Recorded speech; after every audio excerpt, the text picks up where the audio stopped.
राधे राधे सभी को। मैं हूँ रूपा पांडे और मैं अपने चैनल ब्यूटी विद नेचर पे आप सबका स्वागत करती हूँ। आज मैं आपके लिए ये वीडियो लेकर आई हूँ मेरा फर्स्ट प्रेगनेंसी के एक्सपीरियंस कि मेरे साथ क्या हुआ था, क्योंकि मेरे बहुत सारे जो सब्सक्राइबर हैं उन्होंने मुझे कमेंट करके बोला कि दीदी आप मैं अपना फर्स्ट प्रेगनेंसी का एक्सपीरियंस शेयर कर रहे हो। लोगों ने मुझे इंस्टाग्राम में डीएम भी किया है, तो इसलिए मैं ये वीडियो बना रही हूँ कि मेरे फर्स्ट प्रेगनेंसी में मैंने क्या एक्सपीरियंस किया है और मेरे साथ क्या हुआ था कि एक लाइन होते हुए मेरी फर्स्ट में एक लाइन ही क्यों आती। तो चलिए ज़्यादा ना बातें करते हुए इस वीडियो को स्टार्ट करती हूँ। Let's get started. मेरा फर्स्ट प्रेगनेंसी का एक्सपीरियंस बहुत अजीब रहा। मेरा फर्स्ट प्रेगनेंसी का एक्सपीरियंस और मेरे सेकेंड प्रेगनेंसी का एक्सपीरियंस बिल्कुल ही डिफरेंट रहे हैं, जो कि मैंने सेकेंड प्रेगनेंसी के जो मेरे एक्सपीरियंस है मैंने वो शेयर किया हुआ। जिन जिन लोगों ने वीडियो नहीं देखा है मैं डाल दूँगी, आप लोग उसे देख लीजिएगा। तो मेरे साथ फर्स्ट प्रेगनेंसी में क्या हुआ था कि जैसे कि आपको पता है अमूमन हम क्या करते हैं जब हमारा पीरियड मिस होता है, चल गया है होम प्रेगनेंसी किट जो आ चुका है, जिससे आप मतलब जल्दी से क्विकली आप घर में पता कर सकते हैं कि आप प्रेग्नेंट है या नहीं। तो मेरा भी पीरियड मिस हुए 10 दिन मेरा भी पीरियड मिस हुए 8 दिन हो चुके थे। तो मैंने सोचा मैंने प्रेगनेंसी किट जो आते हैं प्रेगा न्यूज जो आते हैं किट मैंने वो खरीदा था, तो मैंने मंगवाया होम प्रेगनेंसी किट। मैंने चेक किया तो मेरा एक ही लाइन आया। तो फिर मैं एक लाइन आया और मेरा पीरियड नहीं आ रहा था, मुझे दर्द हो रहा था, बहुत ज़्यादा पेन हो रहा था पेट में। तो मैंने सोचा कि तो चलो जब जैसे कि मेरा तो फर्स्ट एक्सपीरियंस था, जब मैंने सोचा कि मैंने हर जगह वीडियो देखा, मैंने यूट्यूब में वीडियो देखा, मैंने सर्च किया तो पता चला नहीं एक लाइन आता तो मतलब कि आप प्रेग्नेंट नहीं है। तो मैंने कहा कि मैं प्रेग्नेंट नहीं हूँ। फिर मुझे उस टाइम क्या हो गया, मुझे मलेरिया और टाइफाइड दोनों हो गया था। तो मेरे घर में डॉक्टर आए हुए थे मुझे इंजेक्शन देने के लिए। तो जो मेरी मदर इन लॉ जो मेरी सासू माँ है वो उन्होंने मुझे दवाई और इंजेक्शन लेने के लिए नहीं कहा, कि उन्हें उम्मीद थी कि कहीं हो सकता है कि हो। तो मैंने कहा कि नहीं माँ, क्योंकि उन लोगों के ज़माने में ये सब किट विट नहीं चलता था। तो मेरी सासू माँ को नहीं पता था कि ऐसा कोई किट होता है, इससे आप घर में तुरंत जान सकते हैं, क्योंकि उन्हें इतना पता था कि मेरा पीरियड मतलब मिस हो चुका है, मेरा 8 दिन ऊपर चला चुका है।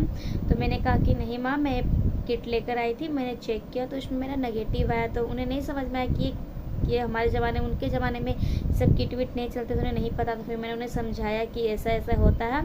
तो फिर उन्होंने ठीक है। तो मैंने क्या हुआ, मैंने मलेरिया की जो इंजेक्शन होता है जो कि दिया जाता है, मैंने वो इंजेक्शन भी लिया। डॉक्टर ने मुझे कंफर्म किया, वो भी फिर किट जो जिन्होंने मुझे इंजेक्शन दिया वो भी किट ला के उन्होंने चेक किया। तो उसमें उन्होंने देखा कि नहीं एक लाइन आया था कि मैं प्रेग्नेंट नहीं हूँ, तो उन्होंने मुझे वो इंजेक्शन दिया।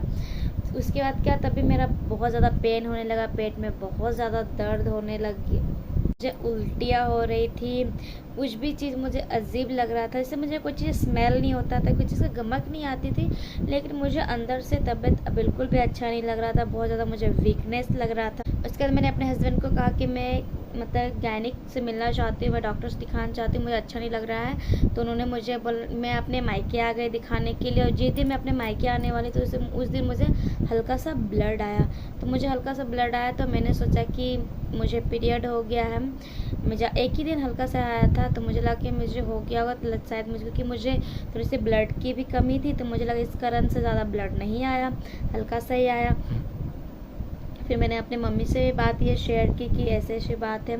फिर भी मैं गायनिक के पास गई, गायनिक ने भी मुझे वहाँ पर मेरा टेस्ट किया वही किट से। तो जैसे कि सेम जैसे नेगेटिव आ रहा था, मेरा एक ही लाइन आया। डॉक्टर ने कहा और मेरा कोई उन्होंने ब्लड टेस्ट नहीं किया, ना कोई अल्ट्रासाउंड लिखा, उन्होंने वही टेस्ट से कह दिया कि आई एम नॉट प्रेग्नेंट, मैं प्रेग्नेंट नहीं हूँ। फिर मैं घर आ गई, मैं थोड़ा निराश थी क्योंकि मैं ट्राई करी थी बच्चे के लिए, मुझे चाहिए था बेबी और नहीं हो रहा था। तो मैं और मेरे हस्बैंड बहुत ज़्यादा, उसके बाद मुझे पीरियड नहीं आ रहे थे, मैं परेशान हो रही थी कि मेरा इतना दिन 8 से 10 दिन 15 दिन हो गए फिर भी मेरे पीरियड क्यों नहीं आ रहे हैं, अगर मैं प्रेग्नेंट नहीं हूँ तो कहीं मुझे, क्योंकि मेरा जो शादी के बाद से मेरा थोड़ा सा पीरियड भी इनरेगुलर हो गया था, रेगुलर नहीं होता। मैंने सोचा ऊपर नीचे हो जाएगा, बट मेरे इतना भी ऊपर नहीं जाता था जितना कि ऊपर जा रहा था। मैं बहुत ज़्यादा फ्रस्ट्रेटेड भी थी, परेशान भी थी कि आखिर मेरे साथ ये क्या हो रहा है। डॉक्टर ने मुझे गोलियां दवाइयाँ भी उन्होंने कुछ लिखा था, मैं वो दवाइयाँ भी ले रही थी, फिर भी मेरा मन नहीं मानता था। मैं जाती थी बाजार में, मैंने बहुत सारे किट खरीदे थे, आपको क्या बताऊँ। मैं इतना ज़्यादा मुझे लगता था कि नहीं मैं प्रेग्नेंट हूँ, मुझे फीलिंग आती थी, पता नहीं क्यों अंदर से मुझे फीलिंग आती। डॉक्टर ने मुझे कह दिया सब कुछ हो गया, फिर भी मेरा मन नहीं मान रहा था कि मैं प्रेग्नेंट नहीं हूँ, क्योंकि मेरे साथ इस तरह से मेरा पीरियड इतना दिन तक नहीं आया, ऐसा नहीं हुआ था। मैं बहुत सारे किट लेके आते, मैं घर में आके चेक करती अगेन मेरा नेगेटिव आता। फिर मैंने गुस्सा से मैंने चेक करना छोड़ दिया कि अब जब आना होगा नहीं तो अब देख लेती हूँ, अगर ज़्यादा दिन फिर हो तो फिर मैं जाके गायनिक से मिलूँगी, अगर मैं प्रेग्नेंट नहीं हूँ तो मुझे पीरियड क्यों नहीं आ रहे हैं। उस टाइम दुर्गा पूजा का हमारा समय था, मैं शॉपिंग करने के लिए चली गई, मैं बहुत पता चली, मुझे बहुत ज़्यादा हरासमेंट हो गया। तब चक्कर ऐसा आने लगा तो मुझे लगा कि मैं बहुत ज़्यादा पैदल चली हूँ, इस कारण से मुझे हरासमेंट हो रहे हैं या तबीयत मेरी ठीक नहीं लग रही है। बहुत ज़्यादा परेशान थी। मेरे साथ मेरी एक फ्रेंड भी थी, वो भी बहुत ज़्यादा परेशान थी, वो हमेशा मुझे पूछते रहती थी आया हर कोई मुझे पूछता था, मुझे समझ नहीं आता था मैं क्या बोलूँ क्या नहीं बोलूँ। वेरी फ्रस्ट्रेटेड हो गई थी। किन लोगों के साथ मेरे जैसे प्रॉब्लम हुआ था, अगर मेरे जैसे किसी को प्रॉब्लम था या कोई और प्रॉब्लम है तो आप लोग मुझे कमेंट करके ज़रूर बताइएगा। फिर उसी फ्रेंड के कहने पर उन्होंने मुझे कहा कि लास्ट बार तुम प्लीज़ मेरे कहने पर चेक कर लो। उसके कहने पर मैं शाम को किट में लेकर गई, मैंने उसके कहने पर मैं बाज़ार गई, फिर से मैंने लास्ट बार किट खरीदा और जाके मैं जिस तरह से आपको पता है कि सुबह चेक करना होता है, सुबह का जो यूरिन होता है उससे आपको चेक करना होता है। तो मैंने फिर सुबह 6 बजे मैं चेक करने के लिए गया और जैसे मैंने देखा 2 टिक मेरे पूरा हैंड शेकिंग करने लगे। मैं बहुत ज़्यादा घबराई, मैं समझ में मैं बोलूँ तो क्या बोलूँ, किससे बोलूँ समझ नहीं आ रहा था मुझे।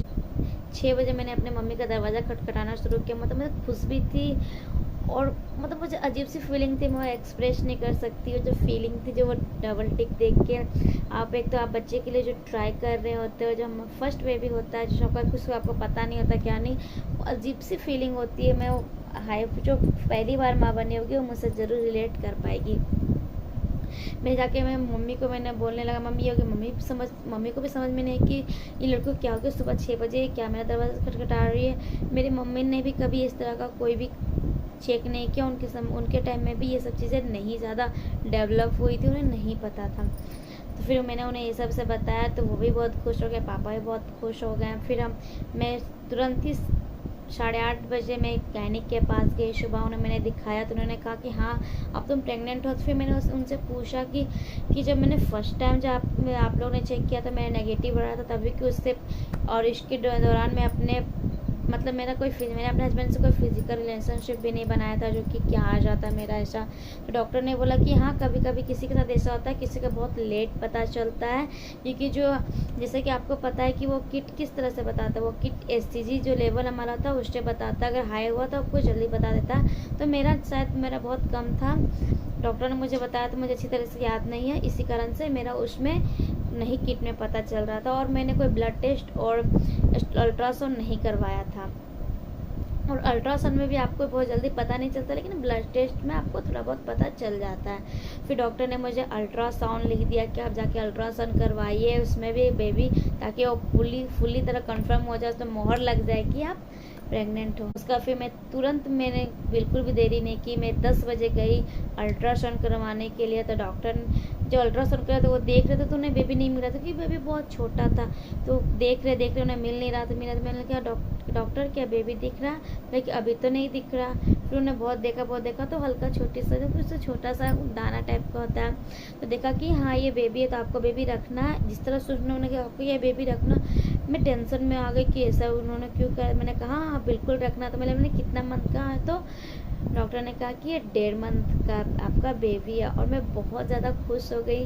सोचिए मेरा 1.5 मंथ के बाद पता चला कि मैं प्रेग्नेंट हूँ। किसी का बहुत जल्दी पता चला था कि मेरा नहीं, मेरा सेकेंड प्रेगनेंसी में मेरा ऐसे ही हुआ था, मेरा जल्दी नहीं पता चला था, और फर्स्ट प्रेगनेंसी में मेरा यही रहा कि मेरा नहीं पता चला। फिर मैं डॉक्टर के पास गई, डॉक्टर से मैंने बताया कि हल्का ब्लड क्यों हुआ, तो मैंने हल्का सा वो आ जाता। फिर डॉक्टर ने मुझे इंजेक्शन दिया, दवाइयाँ लिखी, फिर से मेरा ब्लड टेस्ट हुआ, फिर मेरा यूरिन टेस्ट किया गया, हर तरह का जितने टेस्ट होते हैं, मेरा थायराइड का टेस्ट किया गया सारा। तो मुझे फर्स्ट प्रेगनेंसी में हल्का सा थायराइड आया था, जो कि मुझे कोई थायराइड पहले से था नहीं, बट किसी किसी क्या होता है प्रेगनेंसी के साथ वो हल्का सा सिम्टम आ जाते हैं, तो मुझे आ गए थे। फिर जब मैंने बेबी डिलीवर कर लिया था, उसके बाद फिर मैंने थायराइड का चेक कराया, तो मेरा थायराइड उसके साथ चला भी गया था। तो आपका हर एक चीज़ का आपको टेस्ट करना बहुत ज़रूरी होता है। डॉक्टर का आपको ब्लड टेस्ट लिखते हैं तो आप ऐसा नहीं कि उसे स्किप कीजिएगा। अल्ट्रासाउंड लिखते हैं तो बिल्कुल स्किप नहीं कीजिएगा। डॉक्टर के पास विजिट करना बिल्कुल भी नहीं छूटेगा। तो देखिएगा, मैंने फर्स्ट प्रेगनेंसी मैंने ये क्या सबक लिया कि पहली बात तो हमें वो, अगर आपका पीरियड मिस हो गया है बहुत ज़्यादा, 10 से 15 20 25 दिन हो गए हैं, तो आपको अगर आपका मिस हो गया तो आप देखिए कोई भी दवाई आप बिल्कुल भी नहीं खाइएगा। हो सकता क्योंकि बहुत सारे दवाइयाँ आपके बच्चे के लिए नुकसानदेह होता है। मैं तो भगवान की शुक्रिया अदा करती हूँ कि मैंने मलेरिया का इंजेक्शन लिया, फिर भी मेरे बच्चे पे कोई इफेक्ट नहीं पड़ा। लेकिन ऐसा ज़रूरी नहीं कि हर किसी का ऐसा, तो आपके साथ अगर आपको हल्का सा भी जरा से भी आपको लगा कि आप प्रेग्नेंट हो, तो आप कोई भी ऐसी दवाइयाँ बिल्कुल भी नहीं खाइएगा। अगर डॉक्टर ने भी आपको लिखा कि आप प्रेग्नेंट नहीं हो, फिर भी आप नहीं खाए, कम से कम 2 महीना तक आप इंतज़ार कीजिएगा। 1-1.5 मंथ तक आपको नहीं आया पीरियड, तभी आप दवाइयाँ खाएगा। मैं आप लोग से ये रिक्वेस्ट करूँगी। और अल्ट्रासाउंड भी आपको जल्दी नहीं करा, अल्ट्रासाउंड का उसका 1.5 या 2 मंथ में कराइएगा, तभी आपको एग्जैक्टली पता चलेगा कि बच्चा दिखेगा कि आप प्रेग्नेंट होएगा। उससे पहले करवाएगा तो वो जो अल्ट्रासाउंड में नहीं डिटेक्ट कर पाता, आपको नहीं पता चल पाता। ब्लड टेस्ट अगर लिखा तो आप ज़रूर करवाइएगा कि ब्लड टेस्ट में बहुत पता चल जाता है। तो मैंने ये छोटा सा प्यारा सा वीडियो जो मैंने फर्स्ट प्रेगनेंसी का एक्सपीरियंस जो थोड़ा सा मैंने आप लोग के साथ शेयर किया। आप चाहते हैं कि मैं पूरी जर्नी आपके साथ शेयर करूं, तो आप लोग ज़रूर मुझे कमेंट कीजिएगा। और आप लोग को अगर थोड़ा सा भी ये वीडियो हेल्पफुल लगा, मेरे चैनल को सब्सक्राइब कीजिएगा, मेरे वीडियो को लाइक कीजिएगा, शेयर अपने दोस्तों का शेयर कीजिएगा। और नेक्स्ट वीडियो आप क्या देखना चाहते हैं तो आप लोग मुझे कमेंट करके ज़रूर बताइएगा। और आप मेरे प्रेगनेंसी सीरीज़ को पसंद कर रहे हैं, इसके लिए आपका बहुत बहुत शुक्रिया, बहुत बहुत बड़ा थैंक यू। और इसी तरह से मुझे सपोर्ट करते रहिएगा मेरे beautiful subscriber. Thank you, love you, bye bye.